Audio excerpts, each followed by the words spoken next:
Kreipiuosi visus mane palaikančius žmonės, norėdama išreikšti nuoširdžią padėką mano pagrindinėme siekia susigrąžinant savo dukrelę. Ši kova tęsiasi nuo 2006 metų. Kovojant dėl teisės auginti savo vaiką, susidūriau su šmeižto lavina iš oponentų pusės. Noriu pabrėžti, jog pagal įstatymą esu nieko nekaltinama ir neįtariama. Kaip žinome, esu kalta ne pagal įstatymą, o pagal kažkieno suformuotą nuomonę. Visiems noriu priminti, jog dar 2010 m. lapkritį Panevėžio apygardos teismas galutinį ir neskundžiamą nutartimi atmetė Aido ir Neringos Venckų skundus dėl man nepareikštų įtarimų. Nors esu nieko neįtariama, atsidūriau nepavydėtinoje situacijoje. Iki šiol negaliu auginti savo dukrelės, kuri auga teismo sprendimo nevykdančios, įtariama 2 žmonių žudiko sesers namuose.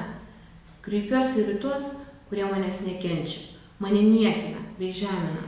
Suvokite, jog gyvename teisinėje valstybėje, kur viskas sprendžiama pagal įstatymą, o ne pagal kažkieno suformuotą nuomonę. Šią interneto svetainę www.stankunaitė.lt įkūriau, nes daugiau negaliu tylėti. Negaliu ramiai stebėti, kaip ant manęs, nieko nekaltinamas bei neįtariamos, pilamas melas ir šmeižtas, o mano vaikas priverstas gyventi įtariamo žudiko sesers namuose.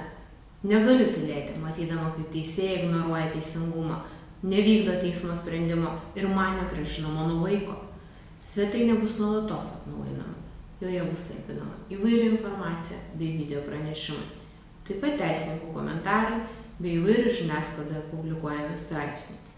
Gerai suprantu, kad norint atgauti savo dukrelę, reikia turėti ne tik teisinės žinias, bet ir savaime suprantama kvalifikuotus advokatus.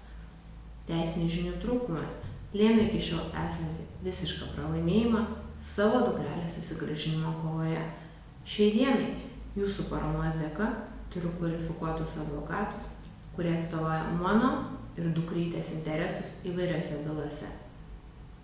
Tikiu, kad jūsų ir advokatų pagalba greitų laikų pasieksiu savo pagrindinį gyvenimo tikslą.